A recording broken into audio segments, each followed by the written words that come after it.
welcome to another episode of the Crispy Noodle Podcast. Let us be the Crispy Noodle in your vegetarian salad of life and boring news. I'm Rich Liebig. And I'm Michael Costanzo. And we are back in action.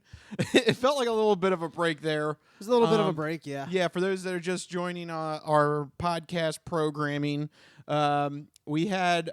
so first off, we took last week off because of the 4th of July holiday and everything like that. Yeah. We had that planned, but then the week before that... There was some unplanned... There was unplanned cerveza sickness that we had to... factor in. I'll just come out and say it. Yeah. So I was the one that got COVID. Damn it, Mike. Full disclosure. No, yeah, my girlfriend and I finally, after 2.5 years, got the COVID. Finally got it. Yep. Yeah. You had a good streak. Yeah, I did everything. What a shocker! It really was, because we did everything we were supposed to be doing. We mostly stayed to ourselves. We were wearing masks wherever it was required, vaxxed, boosted, the whole 9 yards, and still ended up getting it. But I will say, even though it's a solid 2 out of 10, would not recommend. Thank you for the review. Yeah, it was not fun.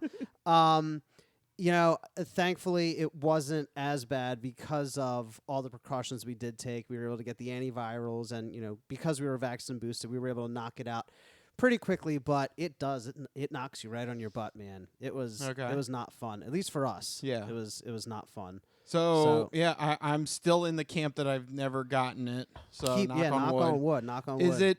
Do you feel? Did you have a feeling like, oh no, this is COVID?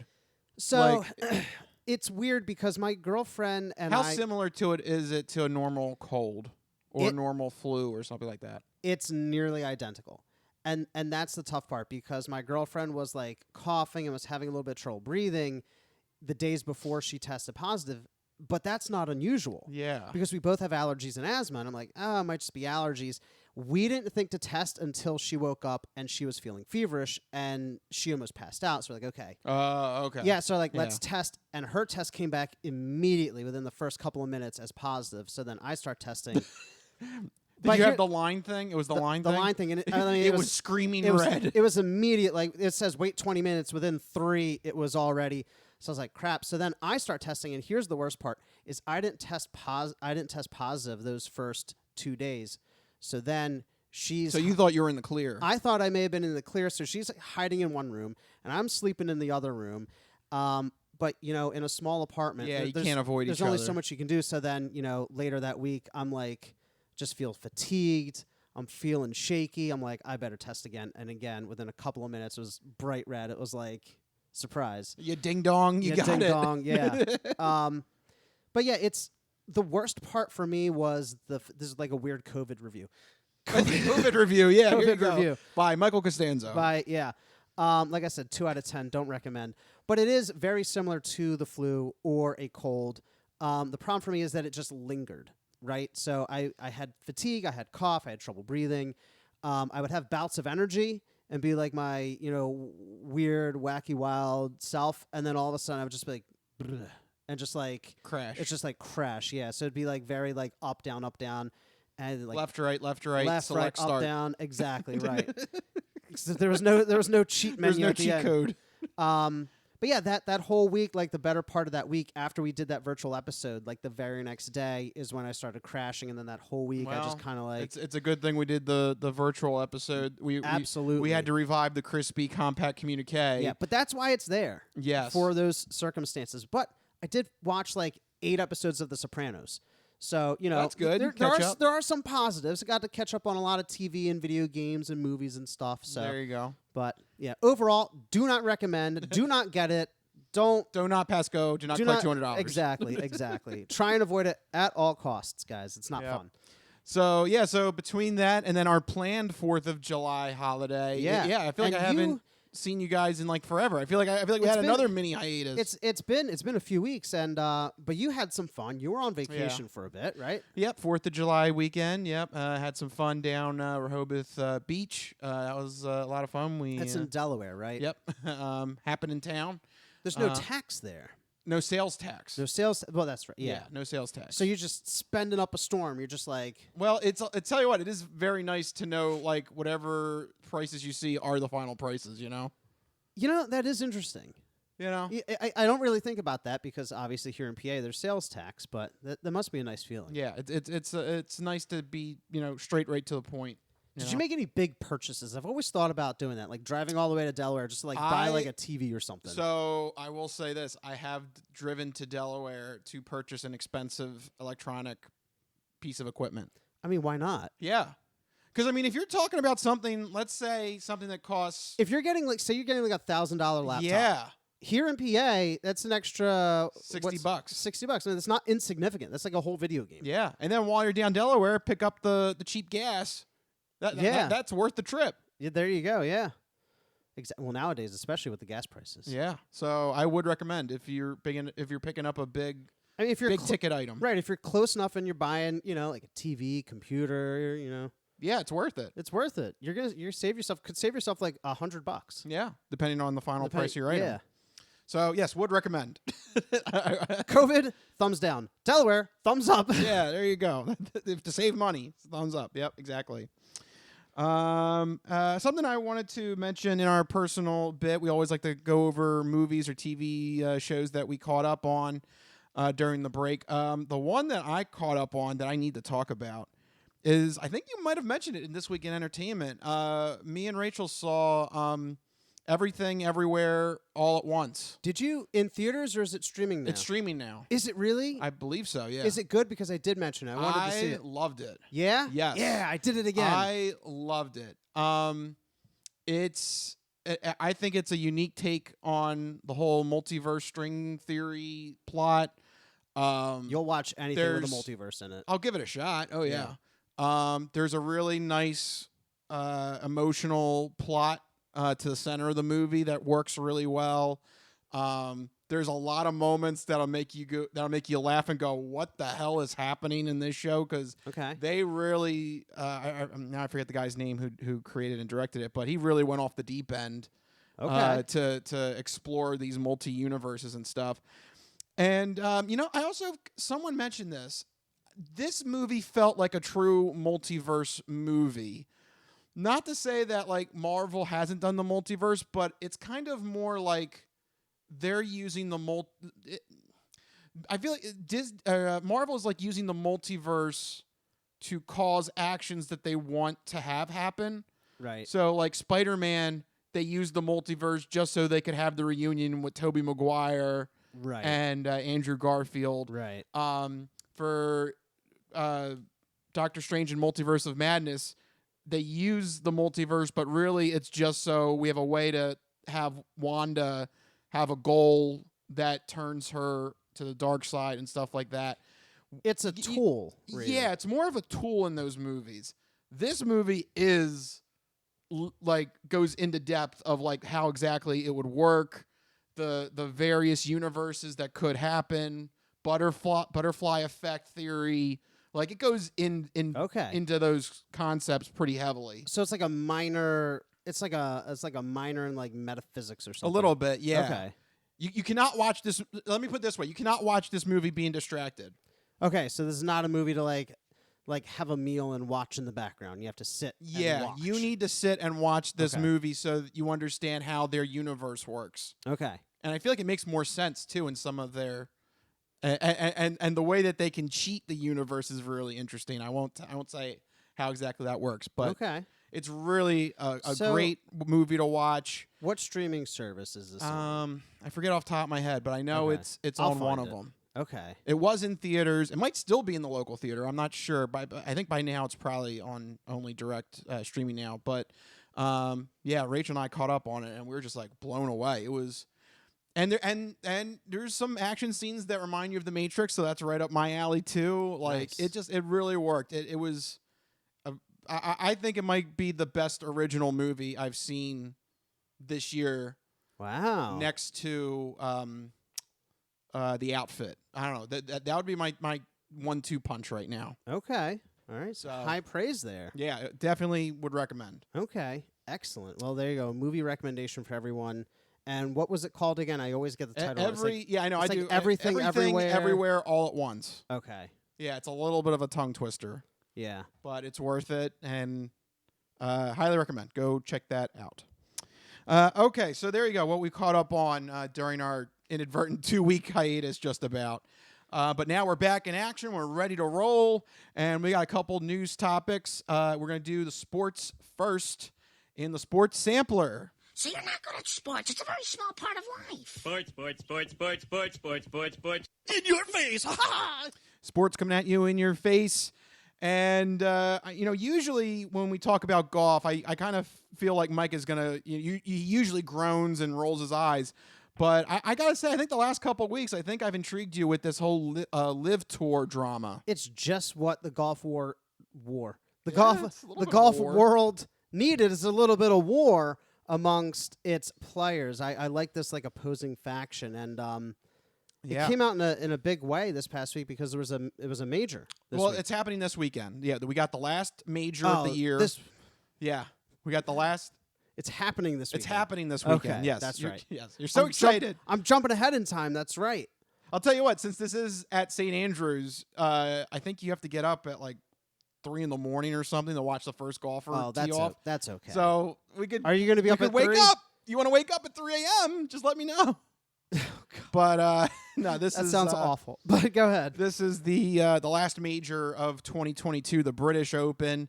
And before we get into all the live golf talk, I got to say this is going to be at St. Andrews, which is, I would say, probably the second most iconic golf course next to Augusta. Right. So literally, if you're even remotely interested in golf, this is the one you want to check out. I mean, there's been so many historical moments that have happened at this course. You have the famous bridge at the 18th hole. This is a great course to watch and see the professionals try and tackle.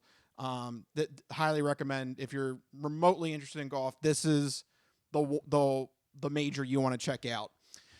With that being said, there is some drama with PGA Tour versus the Live Tour, the up-and-coming Live Tour that is trying to establish itself as the challenger to the PGA Tour. They are backed by Saudi Arabian investments, and because of that... It sounds made up. Well, because of that, they have limitless pockets. We've talked previously about how this... endeavor, they're throwing $200 million at guys like Phil Mickelson, Bryson DeChambeau, Brooks Koepka. They're throwing heavy money. A lot of big names that we've mentioned. And for these big names, they're talking about guaranteed money. So it doesn't matter where they place; they're still getting paid. That's something versus they don't get in the PGA. Right, PGA Tour. If you don't make the cut, you don't get paid. So a lot of these golfers, why should I waste my time with the PGA? Right. Where I might not even get paid versus if I get an offer from the Live Tour and they're giving me guaranteed money. This is an intriguing civil war that is happening in golf. And the whole thing really exploded a month ago when the PGA officially banned all Live golfers. If any golfer signed a contract with the Live Tour, they are no longer welcome on the PGA Tour, which is the weekly tour events that happen in the golf world. But the majors, except the PGA Championship, are not controlled by the PGA. The U.S. Open, the British Open, and the Masters are all independent organizations. And this is kind of the first test, because the U.S. Open happened too close to when the announcement came out. Right. So they were able. Pass. Yeah, they got a pass. They kind of flew under the grace period. They dodged the bullet, and they're like, we'll let somebody else handle the fallout. Well, the first domino to fall is going to be the British Open, as the British Open has said they are allowing the Live golfers to come and play in the British Open. And why we'll not? See. Yeah. Because this has always been my argument. Why not? Yeah. PGA doesn't have any teeth. What are they going to do the British Open? Yep. Are they going to say we're not going to let our golfers golf at the British Open anymore? That only hurts PGA. Yep. The big hammer to fall is going to be Augusta. Whenever they make their decision, that'll be the one to really keep an eye on. They'll allow the Live golfers, and then PGA is just going to have to live with it. Well, we'll see the final decision on that. Ooh, But they going should back, have a golf Super Bowl. That's how the Super Bowl in the NFL started. It was the AFL and the NFL NFL. merger. Yeah. Yeah. And then eventually the PGA and the Live can merge, and it'll be the Pig Live.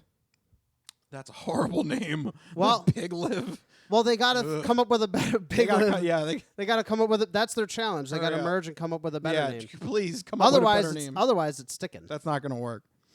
But nevertheless, let's focus our sights on this week's British Open because Tiger Woods is there. This is just like I said, this is his one of his favorite golf courses as well. He's been very successful, so he's hoping that he has a good showing, possibly even contend to win one more major here at the British Open. But of course, he was asked what he thought of the Live Tour, and he was not too supportive, actually. Tiger Woods said, quote, "What these players are doing for is guaranteed money. So what is the incentive to practice? What is the incentive to go out there and earn it in the dirt? You're getting paid a lot of money up front just to play 54 holes," end quote. Practice. Practice? We out here talking about practice. Yeah. Not a game. Not a game. Practice? No, this is golf, Allen Iverson. Unless Allen Iverson has an interest in golf. You know, to Tiger, I say, bro, who cares? Get paid. Yeah, I mean, I hate to say, yeah. I mean, look. Yeah, until there's an official edict. It is a fantastic moral high ground that you're taking here, but you've made your tens of millions of dollars. You subsist on name alone. These guys do not. Right. All for them. If they want to go get paid, that's fine. They're not hurting anyone. They're not taking advantage of anyone. They're not subverting anyone. They're just golfing for a different tour. Now, the issue of Saudi Arabia money, yeah, that's a little iffy, but I mean, what major company or corporation or institution doesn't have money? And this is also another thorn in the whole Phil Mickelson versus Tiger Woods rivalry, too. I didn't even think about that. He's coming out against I've always said Nicholson joining the Live Tour. What did I always say? Battle golf. It's going to happen. Well, not exactly. It's going to happen. I don't know about battle golf. They're going to light the golf balls on fire. There's going to be like kooky obstacles. It's like PGA versus Live. It's wrestling, Rich. It's wrestling in the golf world. I know you want this. I told you when it was. Do you think Tiger could take a chair to the back while he's teeing off? No, he can't. No, well, he better practice more. He's got bad legs. Please do not do that to him. He will not golf ever again. I was saying this remember before I guess with COVID, I don't even remember. Brooks Koepka versus Bryson DeChambeau. Yeah, they're on the same team now. They're playing for the Live Tour, but yeah, they should have sparked that rivalry more. They should have. Like, go ahead. Like, I want more interviews with the two of them. I wouldn't be surprised if PGA is behind the scenes stoking the fires with Liv. They're getting so much press over this, it's ridiculous, the both of them. Yes, but probably not the press that they want, because now it kind of looks like they're cheap bastards. Any press is good press, though. Is it? Yeah, because now Tiger Woods is coming out and saying, only the PGA is the most noble and righteous golf association. Everyone's like, literally a golf clap. Literally a golf clap. So it kind of weirdly works in their favor because now people feel righteous in supporting PGA over Liv. Meanwhile, Liv is like, yeah, we're like the up-and-comers, the guys who are subverting the system. It's all shenanigans. Yeah, but do you think that there is cause for concern that they kind of just have this unlimited pool of money? Yes, I guess so. But I don't know what there is to do about it. It's a very defeatist attitude, but yeah. Yes, it's cause for concern, but I still think there will always be individuals who will want to play for the PGA versus Liv. I think it's one of those things where it's going to balance itself out because as people abandon PGA and go to Liv, PGA will have more money to dole out to top placing golfers at their tournaments. I think that overall competition can only be a good thing when it comes to golf because for so long it was just the PGA. There was only one game in town. Yep. And that's never really a good thing for innovation or competition, right? Everybody gets kind of comfy. It's the same names over and over again. This kind of livens things up a bit, makes it interesting. Yep. So I think ultimately it will be even though it's kind of, dark money and kind of shady, I think ultimately it's going to make golf more interesting. Yes. And bring it back to professional wrestling. I think they should just at this point go with like the Raw versus SmackDown format. PGA is Raw, Live Tour SmackDown. Yeah. They have their weekly things that they do, and then like the majors are the pay-per-view events. Right, and then you have a Super Bowl, and then golf essentially becomes the football. Masters. Yeah. So there you go. But I think it all the works final out. decision has to be made by Augusta later on within the calendar year. Do you really think they're going to bar Live players? I don't think so. Because that seems like a ridiculous thing for them to do. But would I don't know. They're not going Augusta's to. weird. There are some weird people behind Augusta. You do make a point. Every time I think of Augusta, I think of like monocles and like champagne flutes. They could look. Ooh, what is this fancy? What is this? Live? Oh my! They pull out their handkerchief and they're like fanning themselves. They're about to faint. Who is this Live Golf? Get out of here! Yeah, wouldn't surprise. I mean, they're too proper. If there is an individual sports entity that would make a weird decision like that, it would be Augusta. I cannot give you 100% certainty that they will allow the Live Tour to come to Augusta. So we'll see. They'd be foolish to do otherwise, but we'll see. Yeah, we shall see. But anyway, let's go back to this weekend. It is the British Open. Do check it out. If you're even remotely a big fan, this is one of the most iconic courses in all the world. You have to check this one out. Quick odds on this. According to DraftKings, Rory McIlroy is the favorite at 9-1. Xander Scheffler is next at 12-1. Scotty Scheffler at 14-1. Justin Thomas 16-1. Jordan Spieth 16-1. John Ram 16-1. We have other guys: Patrick Cantlay, Shane Lowry. They are at 22-1.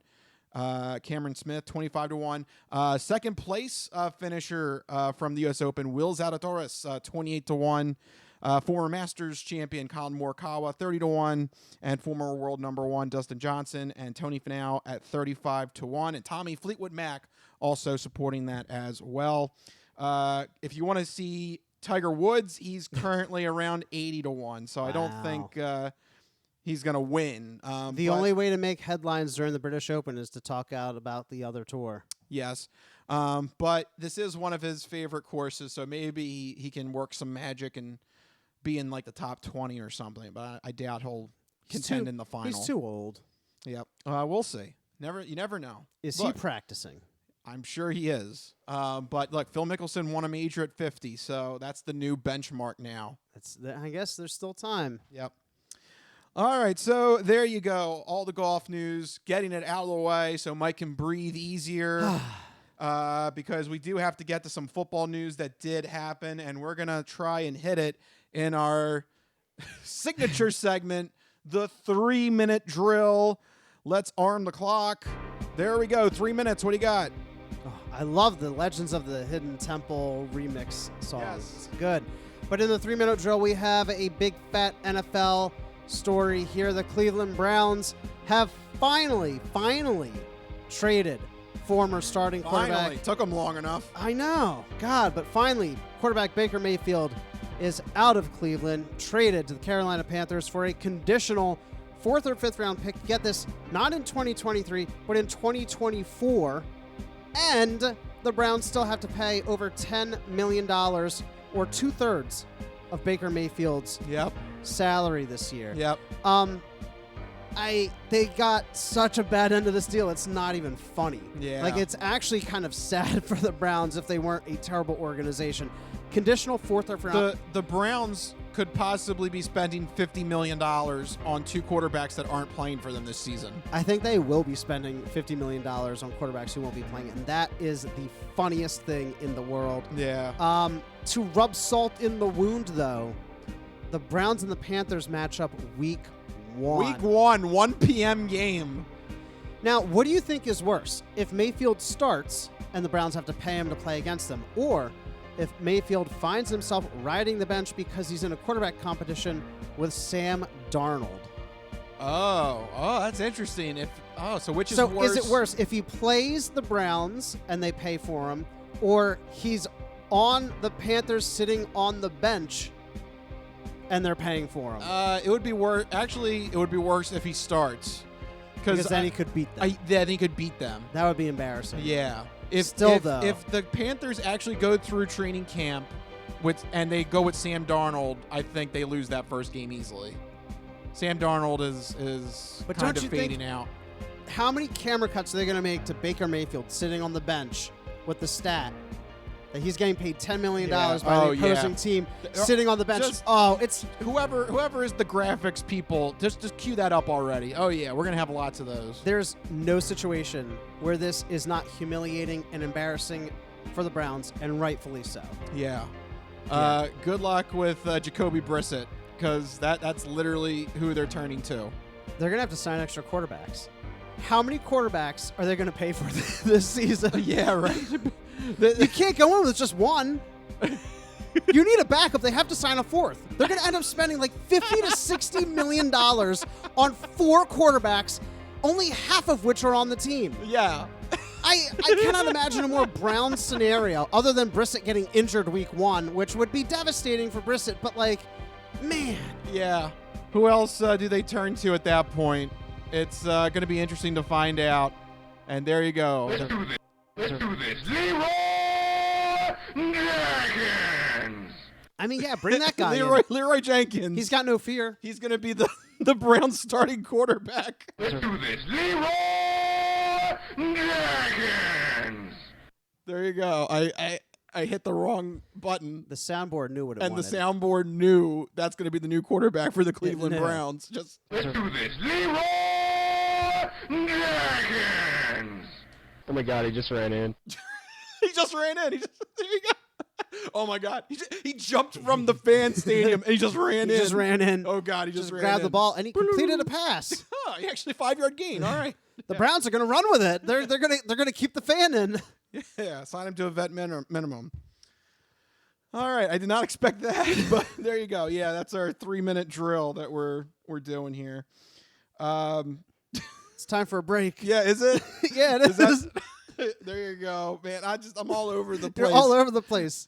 I mean, look, that's not necessarily the worst idea the Browns could run with this year, right? It's not.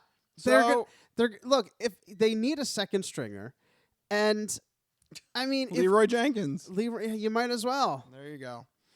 All right, yeah, Mike's right. We're referring to old memes to solve problems for this current league. I mean, who doesn't? So that means we do need to take a break. But we still got plenty more shows still to come. We got entertainment coming at you and the non-fortune cookie odd news. So plenty more shows still to come. We'll be right back here on the Crispy Noodle Podcast. Don't go anywhere.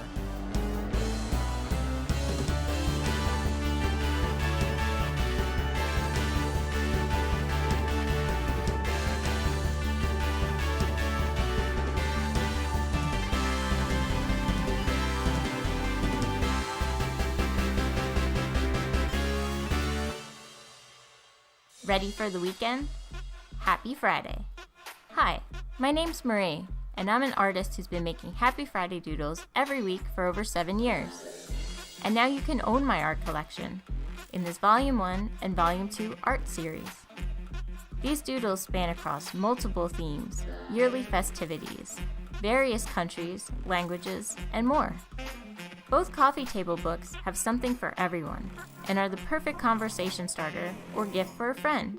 Really, anyone who enjoys a good weekend. Available on Amazon, Ingram, BookBaby, Barnes & Noble, and more. Visit happyfridaydoodles.com/books and get your copies today. Let's celebrate the best day of the week. Happy Friday.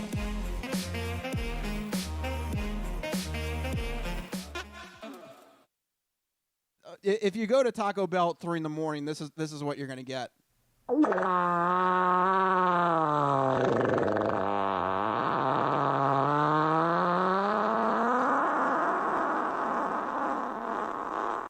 Yeah, That clip is already coming into play. yes, I love it. already. So there you go. Stop. What happened? The thing went on. Well, how did that turn on? That was I don't weird. know. The fart sound. The fart sound turned Amazon on? I think the fart sound turned on my Echo. What? the I hell? don't know. It turned on. What are you doing, Jeff Bezos? What are you into? Basically, he's listening to fart He's sounds. listening to our fart sounds. Oh my god. I changed the trigger word to fart. I gotta fart at it now. I don't know what happened. That's really awkward. You're gonna have to. Excuse me. Excuse me. How can I help you? You may need some bowel. Do you want me to automatically order you Pepto-Bismol? I don't know why. I don't know why I'm talking to it solely through farts now. It actually, you fart into it. Fart and- once for yes and twice for no. No. Actually, you fart into the device, and then Yeah. Amazon can determine Oh, what what you- medicine you need. Oh, right. Wow. That's next level right there. Or what you've been eating and what you want to reorder. Oh. I detect Cheetos. Would you like to subscribe? Would you like a bulk order of Cheetos? Ooh, yes, please.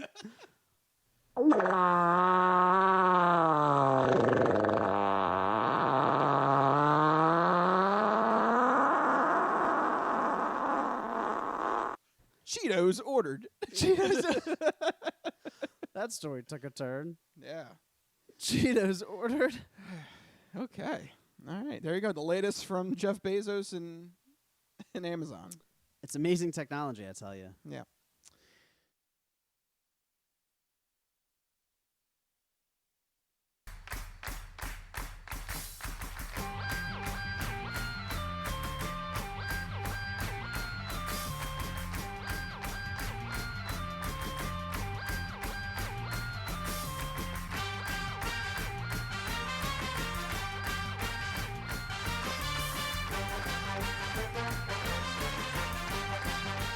Oh, yeah. We're back here on the Crispy Noodle Podcast. We are done the sports sampler. A couple of interesting topics there from both of our favorite worlds, golf and football. That's true. Good way to mix our two favorite sports there. Yeah. But we have to move on from the sports realm and go into the entertainment world. Before we officially start the entertainment entree, I think we have a little bit of sad news that we want to get off the bat right off here. I mean, this is pretty big news in the Mafia movie fandom world. Yeah. We're both big fans of Mafia movies here. We lost two famous Mafia Familia the past couple of weeks. First one, let's go with James Caan first. That was he was 82, had a stellar career, been in a lot of great movies, but of course, the big one, obviously Godfather. He was awesome as Sonny. It's probably his most famous role. I mean, Yeah, just electric in that movie. yeah, Absolutely incredible. definitely stole the show. But I can't imagine the movie with him being Michael, because that was the original casting. Yeah, that's who they originally wanted. I think everybody ended up being exactly who they needed to be, and I think it worked out for the best. Yeah, and that's where we get the famous "bada bing" expression from. And of course, I played the wrong. I hit the wrong button. Yeah, it's not gonna work. All right. Oh, there we go. Slapped you in the face a little bit? Huh? What do you think this is, the army where you shoot them a mile away? You gotta get up close like this. Bada bing! You blow their brains all over your nice Ivy League suit. There you go. Yep, you got it. You don't shoot him a mile away. Such a way with words. Yeah, you get blood all over your nice Ivy League suit, kid. Yeah. So yeah, I apparently I heard the bada bing was improv'd. I heard that Really? was not part of the script. Is that where Bada Bing comes from, or is that? For The Sopranos, yeah. Oh yeah. Yeah, that's why they named the club Bada Bing. Yeah. Huh. But I heard that James Caan was like channeling like old Italian men that like he grew up with or something, and like he just threw that in there, and it stuck. It was like, all right, that's it. We got to keep that in the script. When you get something like that, You got to. You got to let actors do their thing and improv and ad lib where they need to. yeah. But man, such an incredible movie, such an incredible role. And I feel like that's kind of the first of the, like, I don't know. I don't want to say the only guy, because obviously we don't have Fredo and we don't have Marlon Brando. But like I whenever they do like the Godfather reunions, it was always like, it was interesting to see like a lot of them were still alive, but now we're starting to get to the point. Yeah, they're starting to. It's sad. Get off. This is going to be weird, but all of those Hollywood mafia guys, It's and Ray starting to- Liotta. Ray Liotta was Just lost passed him. away. You got James Caan. Al Pacino's getting up there. De Niro's getting up there. Pesci's getting up there. Yeah, I'm gonna be sad when they pass away. Yeah, and that brings us to our second familia over here, Tony Sirico, who played Paulie Walnuts in HBO's The Sopranos, which I've been indulging in. You've now been learning the legacy of. I love Paulie Walnuts. I hope nothing. I mean, I'm assuming bad things are going to happen to all these people, but I'm only approaching the end of season 3, so I don't know what's going to happen. But he is one of my favorite characters by far. He's just such again an amazing job in that role. Yeah, so good. Just a quick sound clip from him. I love the way he delivered this line. I feel like I've been stabbed in the heart. Like in the hat. Like I just love the way he gets that hat. I feel like I've been stabbed in the heart. I love that accent. I've been stabbed in the hat. There was a scene that I watched recently about a week ago where he's talking about washing his hands after tying his shoes. Yeah, the shoelaces. And he talks about, I can't play that. There's a lot of F-bombs in there. Yeah, he's like, you go to the men's room and the floor is always wet and your shoelaces, even if they're tied, he's going on and on about it. They get wet. And he's like, you're going to touch your shoes and and it just goes on and on. And he's discussing this like after he's serving like pasta to everyone. Everyone's eating. Yeah. And he's talking about germs over here. And he's saying that. And I'm like, you got a point. Yeah. And now I'm looking at my shoes different. I'm like, why are my shoelaces always wet? Yeah. This is BS. This is BS. Yeah. But I mean, it's the mark of a great actor that makes you pause and go, yeah, I agree. Yeah, take that.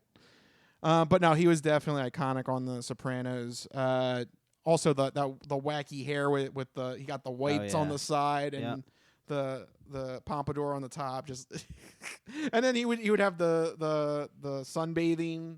He had to get his sunbathing in outside of Satriale's. Oh my gosh, he was such a character. Sad to see these guys go. Yeah, Tony Sirico 79 and James Caan 82. Between these two deaths, this is how I feel. I feel like I've been stabbed in the heart. It's sad, but that was funny. Yes, I've been stabbed in the hat. So there you go. We had to at least recognize. This has been a rough year for mafia people between these two and Ray Liotta. Yeah. Well, things come in threes, so hopefully that's it for 2022. Yeah, stop it, 2022. Knock it off. Yeah. Enough of that. Yeah. Stop it. Don't come after Pacino or De Niro. I will go crazy. I didn't think about it until you mentioned it, but you're right. All those guys are getting up in age, and it's... I'm so glad, speaking of that, now on just a random tangent, I'm so glad that Scorsese was able to make The Irishman.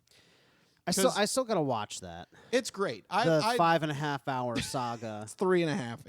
It's not that bad. Okay. But it's a great just kind of closure to the mafia movie genre. Okay. It's basically the end of the mafia era, I feel like. There really haven't been that many mafia movies. It was very much a past generation type genre. Yeah, of film. it's like it's westerns tough. before them. It's nowadays it's Sopranos was kind of like the last thing that I can think of. Yeah, to do mafia in a big way. Right.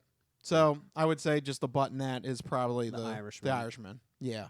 Okay. I feel like that's like a good closure to that whole genre. That whole genre, yeah. Well, definitely got to watch it then. Yeah, check that out as well. Okay, well, if you're looking for something completely fresh, not something on Netflix or anything like that, we do have the segment where Mike is going to let you know what to keep an eye out for this weekend with new movies, TV, and video games in Mike's This Week in Entertainment.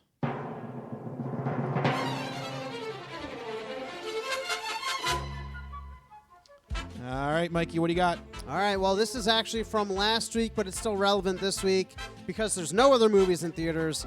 because the MCU just dropped a new one last weekend. Thor, Love and Thunder came out this past weekend. It's receiving average reviews. It's got about a 67% on Rotten Tomatoes. It has plenty of star power. Natalie Portman returns as Thor's love interest. Russell Crowe makes his debut as the MCU version of Zeus.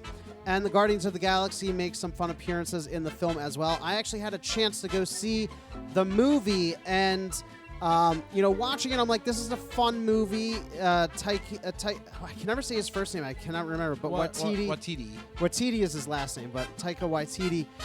Fantastic. His movies are always very funny, very heavily stylized, very got a certain bite to it. That being said, I saw a bit of analysis that I agree with. The recent MCU movies are great director pieces. Like, Doctor Strange 2 is a good Sam Raimi horror film. And Thor, Love and Thunder is a good Taika Waititi rom-com. But they're not MCU movies, right? And you'll see what I mean if you go see the film. It doesn't really tie in much. It lacks the jigsaw puzzle-esque sort of connection with the other properties. It doesn't expand on Phase 4 in any meaningful ways. And Rich's computer agrees. Yeah, there you go. At the mention of Thor, Love, and Thunder, Windows is like, you know what, forget it, I'm bailing. So I don't know how long this is going to stay going, so I might as well move on to the next topic, video games. Escape Academy, Oh like my gosh. Rich's computer's trying to do, is trying to get away. Yeah, whoops. Yeah, damn notifications were left on. Are sorry. we restarting? What's happening? No, here? we're good. We're good. Are you It's sure? a notification. Okay. Yeah, I forgot to turn them off. It's all right. It all started with Leroy Jenkins. I was doing fine up until Leroy Jenkins. When Leroy Jenkins busts in, it just all goes to hell. Yeah. But let's talk about this video game coming out, The Escape Academy, releasing on PlayStation, Xbox, and PC. In this game, players take on the role of new students at a school dedicated to training escape artists.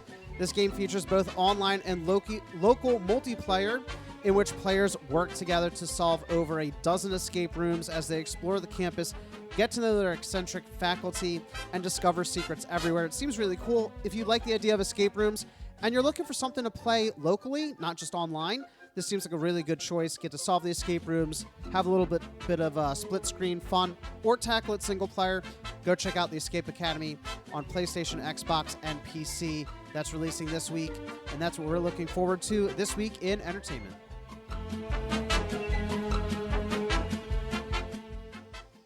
All right, there you go. Thank you, Mikey, for this week in entertainment. That's why you got to listen to the podcast. You never know what could go haywire. What you're going to get. Yep. We try to run a tight ship, but News, notifications, you never know. yeah, and noodles. And noodles. There you go. The three The three ends. Perfect. Perfect here on the crispy noodle. All right, now we do have an interesting topic for the entertainment entree here. This was an article that came out a couple weeks ago, so we kept it on the back burner, but it's definitely something that we wanted to address at some point. What is this from? The Wrap? The Wrap, yes. We love mind-bending movies here. Yes. On the podcast. There's I some love of a our good favorites. thinker. You like a good thinker? Well, The Wrap recently compiled a list of the most confusing movies. And it's not just a subjective list. They try to make it a little bit scientific. They ranked these movies based on the number of searches of the movie title plus the word explained. So somebody's searching for The Godfather explained. People want to know about a particular movie. And so they took the number of searches that each of these movies have accumulated on a monthly basis to determine which is the most confusing movie, just on the sheer number of people asking. So I thought we could go through the list, talk about some of our favorites, if we think they deserve their place on the lists, reminisce fondly about them, and just wonder what people are trying to figure out by searching for these movies. Alrighty. So let's, do we just want to knock one of them out let's like just- one by one? Yeah, let's just dive right into the list.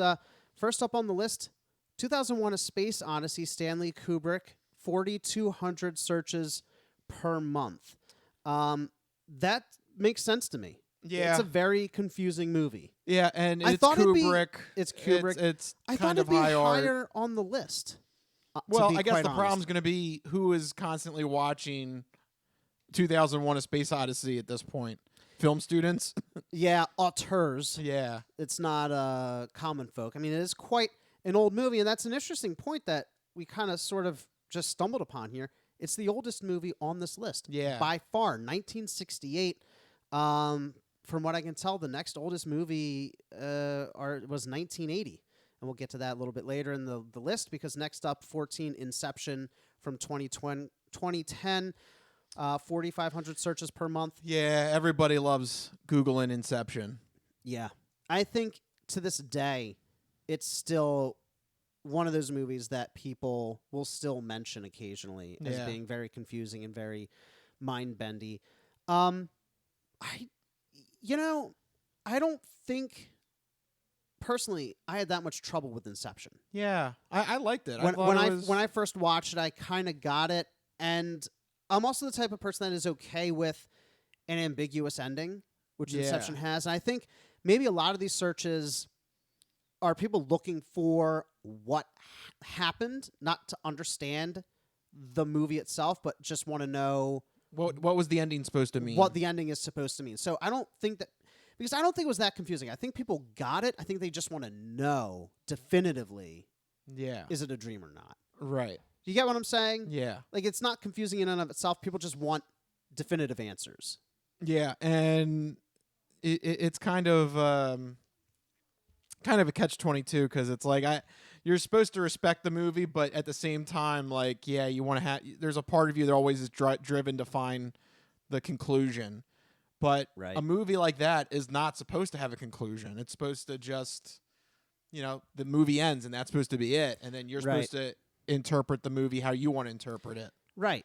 Sometimes there's movies that have an ending and everything is wrapped up. Sometimes you have to view a movie more like a novella in literature, where it ends just before a character has a revelation, or just as a character is starting to change. So they don't come full circle. They don't complete their arc. It just kind of leaves you guessing, but in a good way. Yeah. And the thing that I always respected about Inception, if you go and read the script, it specifically says that it cuts to black before we find out what happens at the Yep. top. There's nothing Yep. in the script that says it Nope. starts to fall, or it falls, or it stays spinning. It just says the top spins on the table and cut to black. Like, Yep. it is from the start intended to be completely open to interpretation. And I have some people that always send me the clip of Michael Caine saying that he believes that the movie is not a dream. Read the script. But yeah, according Read to the the script, script. it doesn't matter. And really, that's also his interpretation as well. right, because Doesn't mean he's right. Everybody has a different interpretation, and that's the fun part about Inception. So,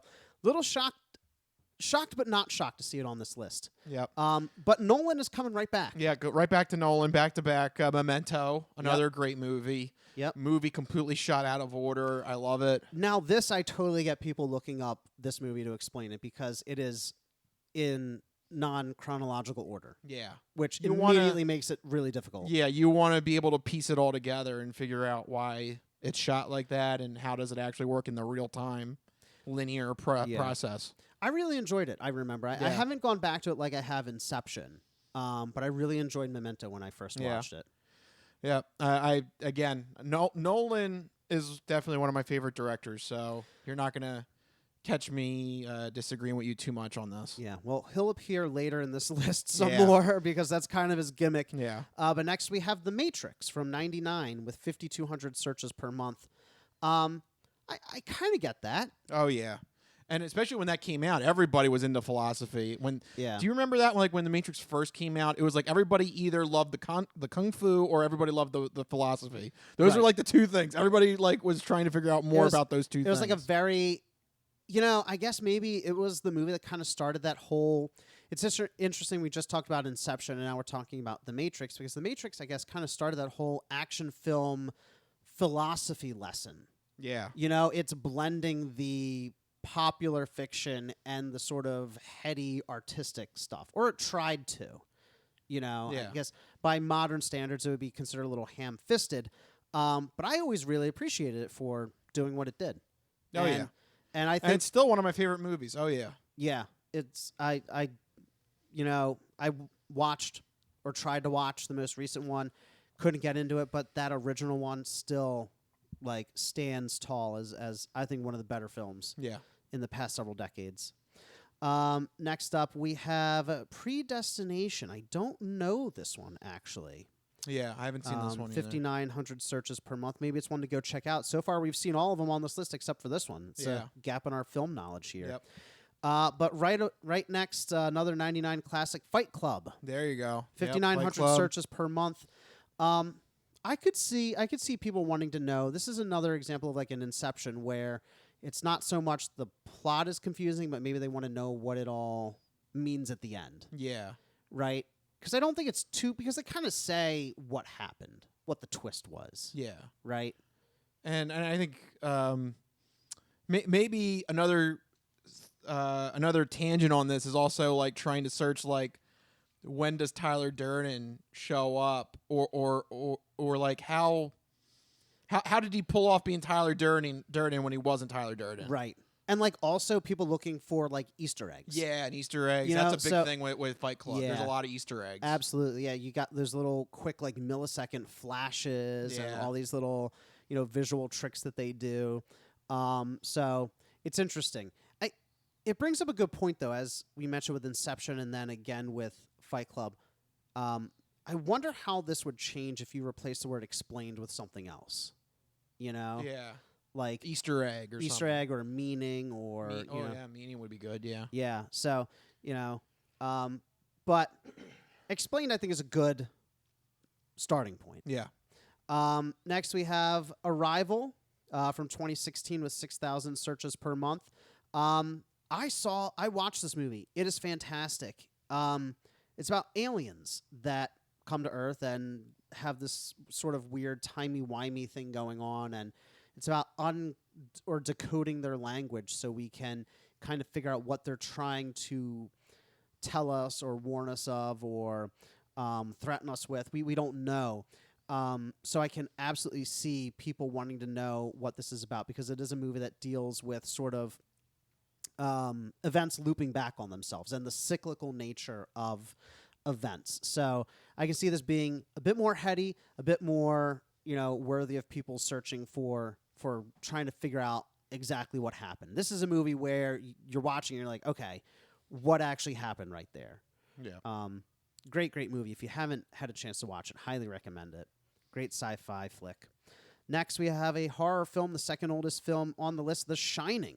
Kubrick's second film, 6,300 searches per month. Was this that confusing? Well, I think this might be like certain aspects of the movie or Easter eggs or something like that. Like you want to learn more about like why does Jack Nicholson show up in the picture? Why what did the two girls mean? Like maybe I could definitely like see people that looking avenue. for specific like moments right. that they want explained. Right. Okay. That make you're watching the movie. You're like, whoa, wait, what is that? Like. Fair enough. Yeah. I could see that being part of this Google search result. Yeah, definitely. That's a good point. Also, again, Kubrick, second time on the list. You're starting to see a trend here with some of these directors. Yep. Next up, we have Nocturnal Animals from 2016, 6,600 searches per month. I will have to admit, this is another movie I haven't seen on this list. I haven't seen this one either. Yeah. So can't really comment on that one. But so far, we're doing pretty good. Yeah, with our head scratchers. Majorities of these. Yeah. And again, continuing a trend with some directors, Interstellar, Nolan's third film on the list. Yeah. He's really hitting them here. He's really hitting them here. I did like Interstellar. I liked Interstellar too. I liked Interstellar. I was surprised that a lot of people didn't get the idea of it. I remember walking out of the theater. Do you remember this? We were walking out of the theater when we first saw it, and they're talking fourth dimensional beings and black holes and time, dilation, and we're going, man, that was weird. And JB goes, I don't know, it was easier to understand than Inception. I'm like, what are you talking about? He's like, yeah, a guy did something, then he did something, then it happened. I'm like, okay, but. And you couldn't believe that a guy like that understood it better. A guy that made that sound effect. No, because he's not even going to address the fourth dimension. He's like, yeah, a guy did something and it happened. I'm like, okay. Oh, this feels so good. Yeah, that's him. He understood Interstellar better than you did. Apparently. So for me personally, Interstellar is definitely more confusing than Inception because I can't wrap my mind around the fourth dimension thing. Okay. The fourth or fifth, however many dimensions it Yeah. was. This is when Nolan is starting to get a little more out there.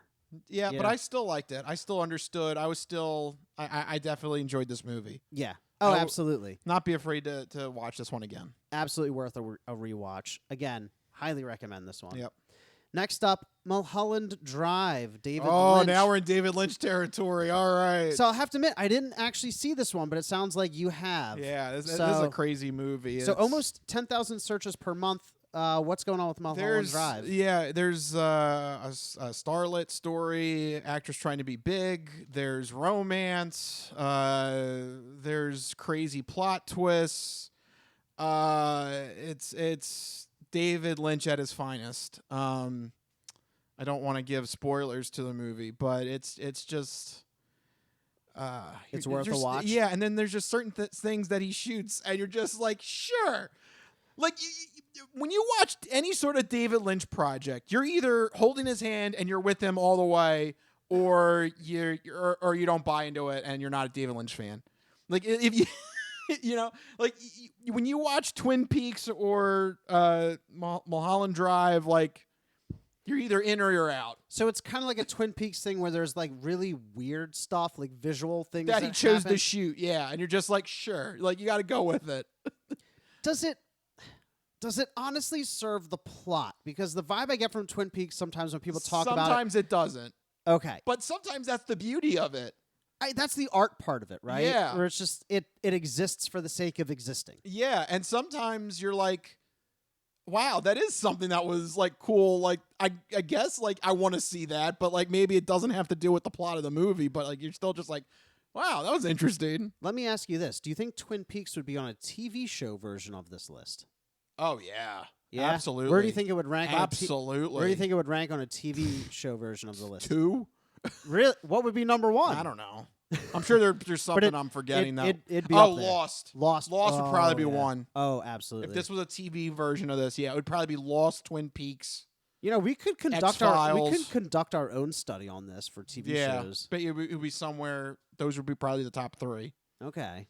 But yeah, Are you annoyed that his searches per month didn't crack 10K? No, that's fine. No, that's fine. You think But that's it- reasonable? Yeah, and, Okay. and it is an older movie. It's It is 20 years That's old true. now. That's true. Because we're about to take a jump here. Yeah. Though in the number of searches per month, Donnie Darko, 18,000 searches per month for an explanation on Donnie Darko. I watched this movie once and exactly once. I don't remember it, and probably because it was a little confusing. Yeah, this one It was weird. It's shot. There was a plane Yeah, or it's- something it's- crashing into a house. Yeah, it artistically it's shot well, but Okay. the plot is all over the place. Yeah, and that's the vibe I got from it when I watched it many years ago. It was a very intriguing graphic film. You good over there? Did you have a stroke? I had a stroke thinking about Donnie Darko. Uh-oh. There you go, Mike. Do you need a notification bell? I need, yeah, maybe. So let's talk about the top 3 here. First, Shutter Island, Martin Scorsese, 31,000 searches per month. I don't know why this is so high on the list. Yeah. It had a good twist, but it wasn't. It was, I guess, shocking, but it wasn't confusing. You know what I mean? Right. I never thought it was confusing. Yeah. Like when the twist happened, it was one of those ones like, oh, and they kind of spell it out too afterwards. They do those little scenes of like, oh, this is why he did this, and this is what actually happened. So I don't know why it's so high on the list, other than maybe because it's a more popular film than some of the other films on this list, other than some of the older ones like The Matrix or Fight Club. You know what I mean? Maybe because just the number of people's eyes on it. Yeah, it's more recent. Yeah. Yeah. I'm the same way. I don't know why this is in like top 3 territory. Yeah, like because you're getting in the category where it's like really confusing stuff. But I thought it was a fantastic movie, though. I'm surprised David Lynch isn't on number 3. That to me, I would swap those two out. You would have swapped them? Yeah. Well, number 2, I actually really want to go watch this one now that it's on the list. I'm thinking of Ending Things. It's a 2020 Netflix film. 50,000 searches per month. We're getting into really insane territory here. Also, though, really recent as well. That is true. So that skews it a little bit. Do you think that unfairly weights it? Yeah, I think it skews it a little bit, yeah. Okay. You think maybe in like 10 years' time we're going to get fewer searches? Or you're going to get different results. Different results? Yeah. Okay. But have you seen this movie at all? No. I haven't seen it. This is actually the first time hearing of it, but now seeing it on this list, I kind of want to watch it and see if I understand it. Yeah. Like kind of like a badge of honor type thing. Because I will admit, shamefully, I've seen the number 1 film on this list, and I do not understand it to this day. Number 1, again, following this trend, Tenet. Yes. By Christopher Nolan. Yep.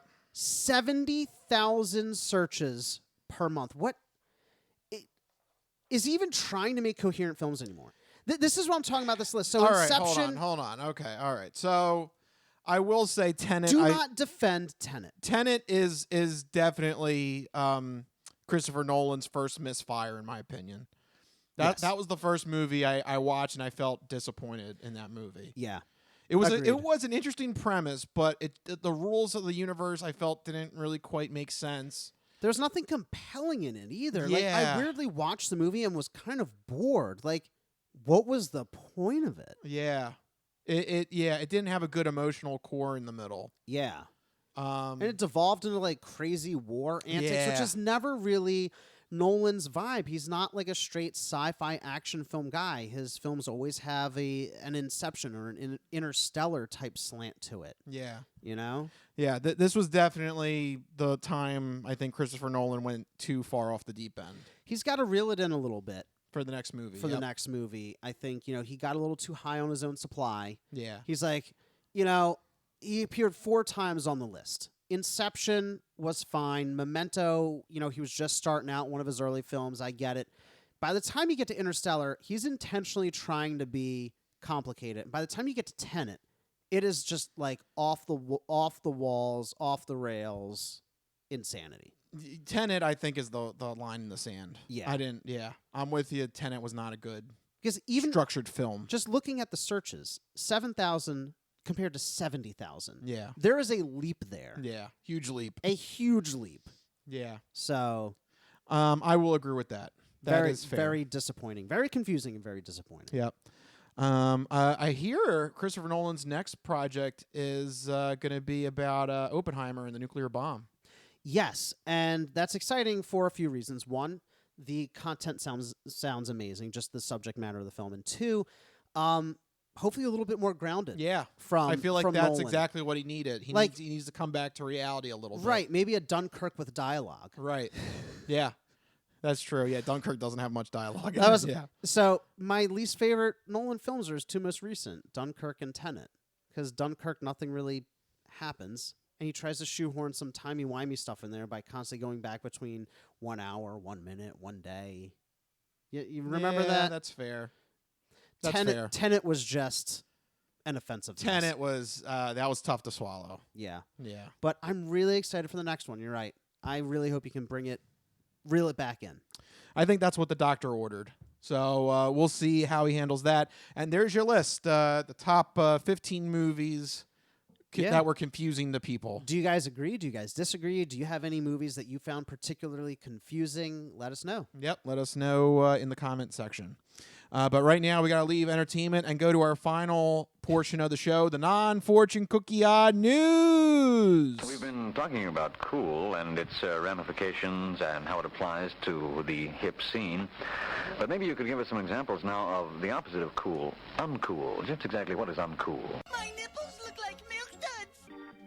Holy shnikes. It's time for the non-fortune cookie odd news. It's not of this world. I don't know exactly what it is or what it's doing, but this is not human intelligence, okay? It's not human intelligence we're facing. How you doing? Me? I'm doing great. Manda de bastards. I don't make this stuff up. I'll take a pound of nuts. The That's a lot of nuts! That'll be $4, baby! You want fries with that? I seen the celery dance across the baseball fields. You had me at Meet Tornado. No, go past this part. In fact, never play this again. Okay. What does that mean? And now it's time for the non-fortune cookie odd news. So sit back, get everything you need to get from the kitchen. Be sure and empty the bladders, go to the bathroom, because you're in for a hell of a ride.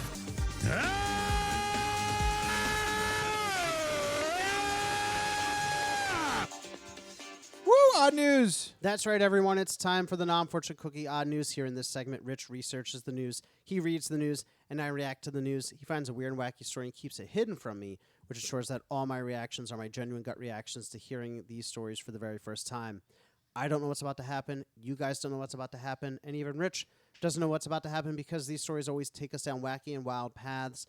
And if you want to talk about confusing stories, I think these get probably tens of thousands of searches a month because there's some wacky stuff that happens here. Rich, tell us the latest confusing tale in the odd news. Well, I got to give a shout out to Joe Chapek again, our odd news junior investigator. Yeah, man, he's the guy on the street there reporting, the hard-hitting stories. He forwarded me. By the way, because I mentioned him, we got to give Joe Chapek a sausage shout out. Thank you very much. Sausage! There you go. Hey, that's what happens if you donate a story to us or give us a topic you want us to talk about. We'll give you a sausage shout out. So thank you there, Joe Chapek. Sausage! All right, he sent me the case of Erica Labrie. Okay. So interesting. Labrie, actually, little French there. Ooh. The French champagne has always been celebrated for its excellence. Well, she's named after cheese. Yeah, Labrie. Interesting. The Brie. The Brie, if you will. She has a very interesting headline here. Okay. And I'm just going to launch right into it. Erica Labrie is the woman who has made clear that she is, quote, physically attracted to a fence and can't wait to get to know it better in her ongoing relationship with the fence. What? Yes, it's another one of these stories. There was a bit of a nastiness last night, yes? Some very extreme nastiness, yes? Yes. So we've gone from aliens to fences. You can tell. Ferris wheels, airplane parts, aliens, invisible aliens, and fences. There we go. You can tell that Joe is a fan of the show because he knows exactly the right topics. So yes, thank you, Joe Chapek. Yes, thank you. Because now I have to get angry. A fence. A fence. So she is in love with a fence. Lots of questions. Her fence, or is it someone else's fence? What type of fence is this? What about the fence? Is it the post? Is it the links? Is it what about it? The way it stands so upright? Did she just bump into this fence at the local coffee shop and just taken aback, a heart aflutter, butterflies in her stomach? What's happening here? Paint a picture for me. Okay. Ready to go on this rom-com of a journey. Yep. So I have a picture of Erica and the fence here. Oh my God, she's literally hugging it. Oh my God, shut up. Are you? It's not even a tall fence. It's a tiny. It's a tiny red fence. You're telling me that women all over the world are looking for men 6 feet or high, 6 feet or taller, and here she's got a 3-foot fence. She loves this fence. She's hugging it on the video feed here. That's some BS. She says that, quote, I like to stroke the post. Oh, we cannot achieve much with so small penis, but you, wow, penis so big. So big penis. You might want to rephrase that, Erica. She knew exactly what she was saying. She says, Stroke the post. Stroke the post. Yes, she loves to do it. She loves the feel of that wood.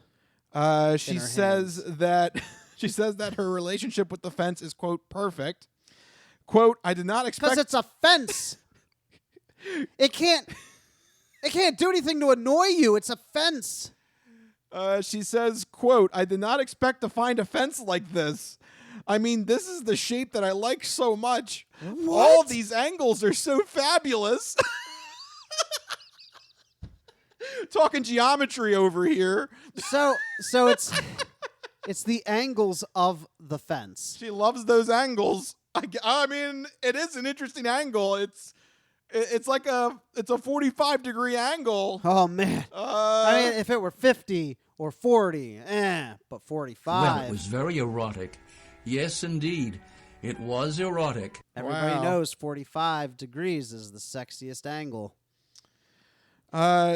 So, is this her fence, or is she just stroking a random stranger's fence? I need to know, because this is either... it's bad all the way around. But, like, how bad? So, apparently, this is a fence that is located in a park. So, it's not her fence? No. So, she's going to a public park, and she's just rubbing this fence. She's stroking the post in the park. This is creepy, folks. This is creepy. This is not okay. Someone needs to get this girl help. So you're telling me she goes to the park and strokes some wood? That is correct. Well, it was very erotic. Yes, indeed. It was erotic. She continues, quote, fences could be dangerous objects for some people, but I find that this one is so perfect in its geometry. But what does it mean? What does it mean? Has she never seen other fences? Is this the only fence of this type? It's that 45-degree angle. I don't know, man. That's perfect. She says that this is not just a physical attraction, and that, quote, in the course of our relationship, we are getting to know the fence better. No. Does she bring a cup of coffee to the fence and sit down and be like, so how was your day? When she first met the fence, she's like, oh, what do you do? What kind of hobbies do you have? Shut up. Shut up. In the course of our relationship? I want to see her rip a post out and take it back and take it home and like live with the fence. Because right now you're in the honeymoon phase. It's easy because you both have your own place, but wait until you move in with the fence. Yeah, well, that's an interesting point that you mentioned that. Because Erica says that, quote, she identifies as objectum sexual, which means that she is romantically and sexually attracted to inanimate objects. And apparently this is not her first relationship. Whoa. Yeah. Wait, this is getting juicy right? now. We're getting juicy now. She says... While you're doing this, I need to go on incognito and figure out what an object... What was it? Object sexual? It was objectum sexual. Objectum sexual. All Sounds like a weird Harry Potter chant or magician spell. I said chant. Oh my God, Rachel's gonna kill me. Chant. Hey. No, wrong franchise. No, Harry Potter spells. I'm looking up objectum sexual while you're doing this. So good luck. Everybody pray for me. Okay. Well, I have to go into this. This is not her first relationship to an inanimate object. She claims that she also had a relationship with the Eiffel Tower. The French champagne has always been celebrated for its excellence. The French champagne has always been celebrated for its excellence. What's her name again? This is Erica Labrie. I found her on Wikipedia. Oh, dear God. Her name is Erica Eiffel because she married the Eiffel Tower in 2007. Well, apparently that didn't last. She had to get a divorce. Wait, did they get divorced? Yep. This is... That Eiffel Tower, he's too much of a superstar. He didn't treat her right. She also had a 20-year relationship with the Berlin Wall. No, she talked about this on Good Morning America. Oh, my God. Boy, she really did. She took the fall of communism very seriously. Hold on. I feel like this is a fake lady because she is Italian American with the name Labrie, and she's marrying a French monument And divorcing a French monument. And rebounding with a fence. What in the world? She served in the U.S. Air Force. Oh, fantastic. We salute your service. Maybe she liked airplane parts, too. Hey, yeah, why not? There you go. Look, we have a lovely lady that was attracted to airplane parts. Why don't you hook up with her? You guys could have some fun. I'm just absolutely baffled. Wow. I found her. She has a Wikipedia article. This is real. Yes. This is not a fake article. This is real. She is on Wikipedia. So yeah, this is all legit. So she's having a new relationship with this fence in a park. She says though her past inanimate objects will, quote, always have a place in her heart. But unfortunately, right now, her new thing is this lovely fence in this park. This is the new hot boyfriend that she has. There you go. I don't know what else to say. What a story. It's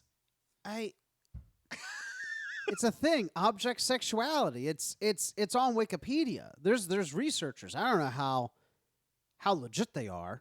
Amy Marsh, a clinical sexologist, yes, surveyed 21 members of. She has. By the way, Erica Eiffel is pushing for this. She is an advocate. Yes. Or Erica Labrie. This is actually interesting. She is an outspoken advocate for object sexuality. She is a 40 member group where people claim they are attracted to inanimate objects. This is... There you go. I Well, literally cannot believe... This is now a thing. This is wild, and it's real. It's 100% real. Yep. There are Wikipedia articles on it, and in my book, that makes it real. Yes, the power of Wikipedia. Power of Wikipedia. And it also... Does nobody else find it upsetting that she's just... like marrying objects and then getting divorced from them? Yeah, like how do you know the objects want a relationship? They don't say anything. Did the Eiffel Tower consent to that? Yeah. And also, I mean, like, she should hashtag me too. Hashtag me too. We are speaking for inanimate objects' rights. That's right. I mean, first off, the Eiffel Tower is forced into this relationship, and then Erica just leaves it. I don't even know if they got divorced. It doesn't even say, and she just marries the Berlin Wall. Or No, that would be the first. Oh, no, Berlin, yeah. The Berlin Wall was was destroyed. So sorry. She was a widow. I'm so sorry for your loss. Convenient though, she's in a relationship with a wall that just happens to get destroyed, and now she's in a relationship with a fence. She helped the fall of communism by destroying the Berlin Wall. Guys. Oh my God. This is the scandal of the year. I can't believe we just cracked it. Yes, we did. Wow. That's amazing. She single-handedly was responsible for... It wasn't the Pope. It wasn't Reagan. It wasn't just natural economic decline, which was... No. No, it was Erica Eiffel /wall/fence. Yes, it was her. She had to get with the Eiffel Tower, and she needed to rub off the Berlin Wall. Oh, I guess I shouldn't use rub off. Knock off. Whoops. However you want to phrase taking out someone. Well, it was very erotic. Yes, indeed. It was erotic. So, there you go. I'm just floored by this story. I never thought that this would lead to such a rabbit hole.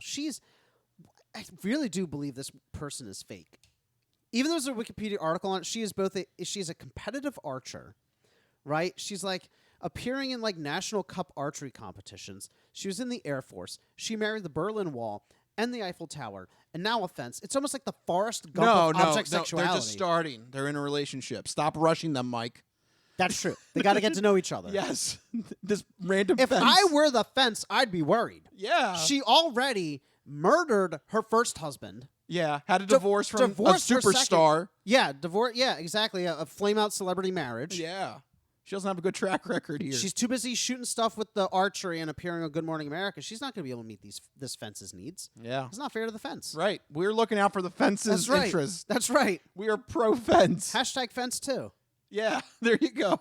That's our don't know. that's our battle cry. But there you go. From Joe Chapek. Thank you for that odd news story, and that is what I have for you this week in the non-fortune cookie odd news. And with that, we got to start wrapping this up. This has been a crazy return to the regular podcast.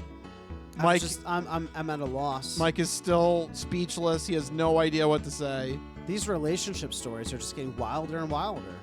Yeah, I don't know how we're gonna top it. When we had the first one with the Ferris wheel, I thought, man, that's as weird as it's gonna get. Boy, were you wrong. So wrong. We now have airplane pieces, walls, invisible aliens, walls, Eiffel Tower. It's just, and now a fence. Beautiful. Beautiful. There you go. Where can people hear more about these types of beautiful stories, Rich? Yep, that's what you'll hear when you subscribe to us on YouTube, on Facebook, and on Spotify. We are focusing on the video portion of the show, so make sure you are subscribed to us on YouTube, Facebook, and Spotify so that you get the latest episodes every Wednesday night or Thursday morning. We do this every week so that you get the most interesting tidbits in the world of sports, entertainment, and odd news. Especially the odd news. You got to check out the odd news because you never know what you're going to learn. Absolutely, like this. absolutely. Objectum sexual. That's a thing. If you want to learn more about stuff like that or get in touch with us, you can find us on Twitter. I'm at Mikey Costanzo, MikeyCostanzo. And Rich is... Go ahead. And I am at Rich Liebig, RichLiebig. If you got odd news, just like Joe Chapek had, send it my way. If you have anything else you want us to talk about on the show, send it to either of our accounts or at the Crispy Noodle account. And if we select your topic or your news odd story, we give you a sausage shout out. So you can directly influence next week's podcast. So send your suggestions our way, and you never know, you might get a sausage shout out. I'm still so distracted by object sexuality. Yes, there you go. Mikey is left speechless, so that's a good time to end the podcast. Yeah, we got to end this thing. Yeah, so that'll do it. This has been the Crispy Noodle Podcast. Let us be the Crispy Noodle in your vegetarian salad of life and boring news. That will do it. We'll see you guys next week. See you guys. Later. Bye-bye, all you fine peoples.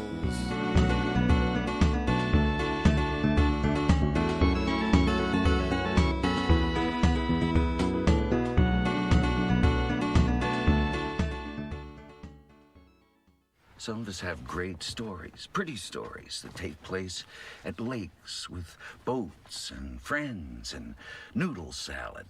A lot of people, that's their story.